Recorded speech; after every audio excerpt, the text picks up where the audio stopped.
दोस्त थे उनको टेलीफोन करके धमकाया गया था कि बोल दो बाकी जो नेता हैं वैसा जैसा नेतागिरी करते हैं ये भी वैसा ही नेतागिरी करे तो ठीक है, आप लोग भी कोऑपरेट करेंगे। और नहीं तो ये ज्यादा अगर ये मतलब ग्रामीणों का पक्ष लेगा, ज्यादा अगर रैयतों का पक्ष लेगा तो ठीक नहीं होगा, देख लेंगे, इस टाइप का बात बोला गया है। देखिए डुमरी तय हो चुका है और हमारी जो भी कमेटी के सदस्य हैं उन्होंने भी साफ कह दिया है कि डुमरी आपको लड़ना है।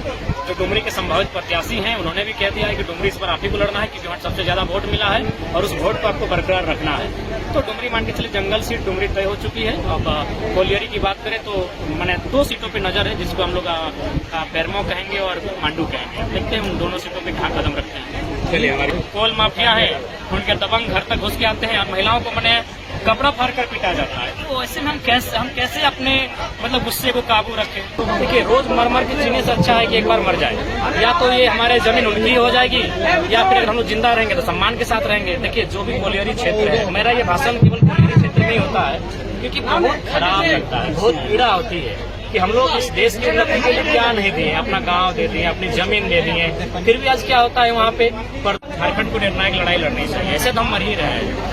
हाल ही फिलहाल एक लड़का कैंसर से मर गया प्रदूषण से, लेकिन प्रदूषण का अभी तक नियंत्रण नहीं हुआ क्योंकि वे लोग नेताओं को फाइनेंस करते हैं। देखिए रोज मर मर के जीने से अच्छा है कि एक बार मर जाए। या तो ये हमारे जमीन उनकी हो जाएगी या फिर अगर हम लोग जिंदा रहेंगे तो सम्मान के साथ रहेंगे। देखिए जो भी कोलियरी क्षेत्र है, मेरा ये भाषण केवल कोलियरी क्षेत्र में ही होता है क्योंकि बहुत खराब लगता है, बहुत पीड़ा होती है कि हम लोग इस देश की उन्नति के लिए क्या नहीं दिए, अपना गांव दे दिए, अपनी जमीन दे दिए, फिर भी आज क्या होता है वहाँ पे प्रदूषण की मार हम झेलते हैं, प्रदूषण से बीमार हम होते हैं। और रोजगार की अगर बात करें तो हम लोग मतलब धक्के मार के लात मार के भगा दिए जाते हैं। तो इसीलिए अब ये मार के जीने से अच्छा है कि एक बार निर्णायक लड़ाई लड़े, मर जाए, अगर आने वाली पीढ़ी तो सम्मान के साथ रहेंगे। लेकिन एक पढ़े लिखे नौजवान को और एक पब्लिक फिगर को क्या इस तरह की बातें करनी चाहिए? बिल्कुल मेरा भी मानना है इस तरह की बातें शोभनीय नहीं है, मैं स्वयं मानता हूँ।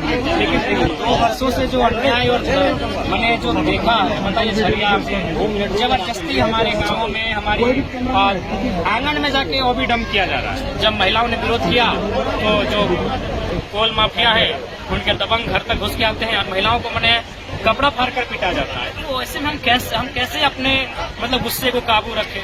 हमें भी आस्था है इस लोकतांत्रिक देश में, लेकिन ये लोकतांत्रिक देश पूंजीपतियों के सामने चुप हो क्यों हो जाता है? ये लोकतांत्रिक देश वहाँ मौन क्यों हो जाता है, उनका कद छूटा हो जाता है? नहीं बताइए, आज यही मामला एक नीरज नाम का लड़का कैंसर से मर जाता है और आज भी वो प्रदूषण के मानकों का बिल्कुल ख्याल नहीं रखते हुए काम चल ही रहा है। तो हम कैसे विश्वास करेंगे लोकतांत्रिक व्यवस्था में हम आम व्यक्ति भी कहीं फिट बैठते हैं? आपने एक बड़ी दुखद बात कही, आपत्तिजनक। आपको आशंका है कि आपके साथ कुछ अनहोनी हो सकता है? हमारे दोस्त थे उनको टेलीफोन करके धमकाया गया था कि बोल दो बाकी जो नेता हैं वैसा जैसा नेतागिरी करते हैं ये भी वैसा ही नेतागिरी करे तो ठीक है, आप लोग भी कोऑपरेट करेंगे। और नहीं तो ये ज्यादा अगर ये मतलब ग्रामीणों का पक्ष लेगा, ज्यादा अगर रैयतों का पक्ष लेगा तो ठीक नहीं होगा, देख लेंगे, इस टाइप का बात बोला गया है। हमारे दोस्त सामने है, विराट सामने, आप पूछ लीजिए उनसे। आपने प्रशासन को, पुलिस को इसकी सूचना दी? देखिए हमें लगता है कि पुलिस प्रशासन को हमने बहुत जल्द हम लोग अपने अंगरक्षक के लिए भी इस बात का लेटर ड्राफ्टिंग हो चुका है, इस विषय की हम लोग जानकारी उनको देंगे। हालांकि हमें इस बात का कोई भय नहीं है कि हमें मार देंगे तो उसके डर से हम दे रहे हैं, लेकिन चूंकि एक सिस्टम है, रहना जरूरी है, लोकतांत्रिक देश है, इसीलिए देंगे और उसके लिए हम लोग तैयारी कर चुके हैं। अभी आप बता रहे थे आप एक जंगल क्षेत्र से और एक खनन वाले क्षेत्र से चुनाव लड़ेंगे, कहाँ चुनाव लड़ने का फैसला किया? देखिए डुमरी तय हो चुका है और हमारी जो भी कमेटी के सदस्य हैं उन्होंने भी साफ कह दिया है कि डुमरी आपको लड़ना है।